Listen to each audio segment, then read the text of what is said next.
Hi guys, so yes AFM का paper थोड़ा बहुत डिफ़िकल्ट साइड पे था। अगर आपको भी थोड़ा सा ट्रिकी लगा है तो हाँ, बाकी बच्चों को भी ट्रिकी लगा है। बहुत सारे स्टूडेंट्स का अबव एवरेज ही रिएक्शन है। तो yes, paper was little bit difficult. MCQs थोड़े से इजी थे, मैनेजेबल थे मतलब। लेकिन यस, जो डिस्क्रिप्टिव पोर्शन था तो उसमें थोड़ा बहुत प्रॉब्लम फेस करना पड़ा स्टूडेंट्स को। 2-3 क्वेश्चंस में रिवर्स कैलकुलेशंस भी थे, तो ऐसा भी बोलना है स्टूडेंट्स का। तो उन क्वेश्चंस में थोड़ा बहुत टाइम ज़्यादा लग गया एंड इस वजह से पेपर थोड़ा कंप्लीट नहीं भी हो पाया बहुत सारे स्टूडेंट्स का, मतलब फुल्ली कंप्लीट नहीं हो पाया। बट येस, ये चीज़ आप देखो कि अगर पेपर डिफ़िकल्ट गया है तो वो सभी के लिए डिफ़िकल्ट गया है। ऐसे कोई स्टूडेंट नहीं है जिनको पेपर मतलब बहुत ही ईजी लगा, राइट। ऑलमोस्ट 80-85% स्टूडेंट्स को अबव एवरेज पेपर ही लगा है। तो पेपर डिफ़िकल्ट था, डेफिनेटली था। रिवर्स कैलकुलेशंस पूछे हुए थे जिसकी वजह से, क्योंकि हमें वैसी हैबिट नहीं थी रिवर्स कैलकुलेशन की और वो क्वेश्चंस पूछ लिया, उस वजह से क्वेश्चंस थोड़े न्यू हो गए जिसकी वजह से डिफिकल्टी फेस करनी पड़ी। बट यस, आईसीआर ने एमसीक्यूज में स्कोप दिया था, तो आप लोगों ने अगर एमसीक्यूज अच्छे गए तो फिर कोई टेंशन लेने की बात ही नहीं है। एक दो सब क्वेश्चंस में ये भी कहना है स्टूडेंट्स का कि कुछ डिटेल्स मिसिंग थी जिसकी वजह से पूरा क्वेश्चन ठीक से सॉल्व नहीं हो पाया, मतलब कि रेट अज्यूम करके सॉल्व कर लिया।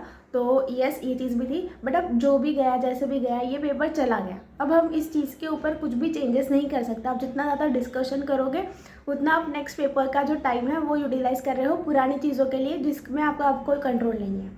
तो इसलिए you need to make sure कि अब जो हो गया वो हो गया। एक बार के लिए अब एएफएम को साइड पे रख के ऑडिट कंप्लीट कर लो। फिर ऑडिट का पेपर कंप्लीट हो जाएगा। अगर आपका एक ही ग्रुप है तो फिर ऑडिट के पेपर के बाद में आप तीनों पेपर का एनालिसिस एक साथ बैठ के कर लेना। बट अभी मत करना। तो यस, अभी आपको पूरा अपना फोकस एएफएम से हटा के ऑडिट पर शिफ्ट करना है, बिकॉज अब ऑडिट का जो टाइमर है वो स्टार्ट हो चुका है एंड अब ऑडिट में हम कोई भी मिस्टेक करने का चांस नहीं छोड़ सकते। वैसे भी 3 में से एक पेपर डिफिकल्ट आने ही वाला था, ये आपको भी पता था, मुझे भी पता था एंड वो चीज़ हो गई। तो अब आपका ऑडिट इतना ज़्यादा डिफिकल्ट नहीं आएगा, इसलिए try to secure more and more marks in audit. और कुछ स्टूडेंट्स को ऐसा लगता भी होगा कि अभी ऑडिट तो हमें वैसे भी इतना अच्छे से, हम ऑडिट में स्कोर करना थोड़ा डिफिकल्ट है, इतना अच्छे से हम स्कोर नहीं कर सकते उसमें वगैरह। बट देखो, अगर ऑडिट डिफिकल्ट भी लगता है आपको तो आपने उस पर एडिशनल टाइम दिया हुआ है। तो बहुत सारे स्टूडेंट्स ने फ्रीक्वेंट रिविजन किया हुआ है ऑडिट का। कुछ स्टूडेंट्स डेली कर रहे थे, कुछ वीकली कर रहे थे, बट ऑडिट का रिविजन आपका साइमल्टेनियसली चल रहा था। आपके ऑलरेडी रिविजन हुए तो उस चीज़ पर ज़्यादा फोकस रखना एंड ऑडिट में क्या स्ट्रैटेजी होनी चाहिए आपकी, तो वो डिस्कस कर लेते हैं। तो देखो, ऑडिट में ना बहुत सारे टॉपिक्स हैं, तो नंबर ऑफ टॉपिक्स, बिकॉज अगर सिर्फ स्टैंडर्ड्स की बात करें तो स्टैंडर्ड्स ही कितने सारे, ऐसे ही कितने सारे हैं, ऐसे है, फिर एसआरई एसआरएस वगैरह ये सब तो है ही, बट ऐसे ही कितने सारे हैं ना। तो इसीलिए आपको प्रॉपर एक प्लानिंग के थ्रू जाना है कि आपको पहले कौन सा टॉपिक करना है, फिर बाद में कौन सा, फिर कौन सा। तो आप जो भी फैकल्टी रेफर करे होंगे उन्होंने कुछ आपको शेड्यूल दिया होगा, तो डेफिनेटली आप वो शेड्यूल पर स्टिक रहो।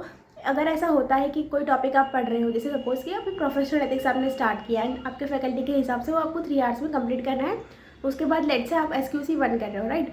तो अब 3 आवर्स के बाद में अगर आपको ऐसा लगता है कि नहीं, अभी मेरा प्रोफेशनल एथिक्स और भी बहुत ज़्यादा बचा हुआ है, तो पहले आप SQC 1, जो आपका नेक्स्ट टारगेट, अगर उसका टाइमिंग स्टार्ट हो गया तो वो कंप्लीट कर लो। फिर बाद में प्रोफेशनल एथिक्स और जो बचा हुआ है उतना पोर्शन कंप्लीट कर लेना। बट ऐसा नहीं होना चाहिए कि पूरा टाइम फिर सिर्फ प्रोफेशनल एथिक्स में ही चला गया, दूसरा जो करना था वो हुआ ही नहीं, है ना। एंड सी, आपको पता है कि 80-20 रूल होता है कि 80% चीज़ों का 20% वेटेज होता है और 20% चीज़ों का 80% वेटेज होता है। तो जो 20% चीज़ें, मतलब कि प्रोफेशनल एथिक्स इज समथिंग जो आपको पता है कि आने ही वाला है, राइट। तो इसलिए प्रोफेशनल एथिक्स आप जितना ज़्यादा हो सकता है आज कंप्लीट करने का ट्राई करो, है ना। और उसके बाद में आप बाकी के टॉपिक्स कर सकते हो। कुछ स्टूडेंट्स का ये भी कन्फ्यूजन होता है कि कंसेप्ट बुक से करें या फिर क्वेश्चन बैंक से।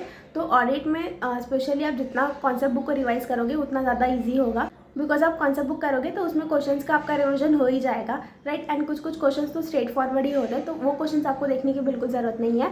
बट जो बाकी क्वेश्चंस है जो आपको लगते हैं, बिकॉज सी 10 में से एक आध ही क्वेश्चन ऐसा होगा जो थोड़ा सा केस स्टडी बेस्ड होगा, जो थोड़ा सा घुमा के पूछा हुआ होगा, तो उतना आप देख सकते हो। बट जितना ज़्यादा आप कॉन्सेप्ट रिवाइज कर सकते हो उतना ज़्यादा कॉन्सेप्ट पर फोकस करो, ठीक है। सो येस, जो चीज़ें हो चुकी है उस चीज़ को जाने दो, बिकॉज अब वैसे भी हमारे हाथ में एएफएम का अब कुछ नहीं है। तो उससे अच्छा है कि जो चीज़ें हमारे हाथ में है, जो कि है ऑडिट का पेपर, तो मेक श्योर कि आप ऑडिट में ज़्यादा से ज़्यादा फोकस कर रहे हो, ज़्यादा से ज़्यादा मार्क्स स्कोर करने का ट्राई करो। सो जैसे मैंने एएफएम में मिस्टेक्स टू अवॉइड वाला जो वीडियो बनाया था, तो वो बहुत ज़्यादा हेल्पफुल था स्टूडेंट्स को। तो वैसे ही आपको ऑडिट के लिए चाहिए कि मैं वैसा ऑडिट के लिए भी वीडियो बनाऊँ। So make sure that you comment, तो फिर मुझे भी समझ में आएगा कितने स्टूडेंट्स को नीड है, तो फिर उस हिसाब से I will make a video on that thing also. So yes, with this ending this video here, this is CS Akshay Agrawal signing off.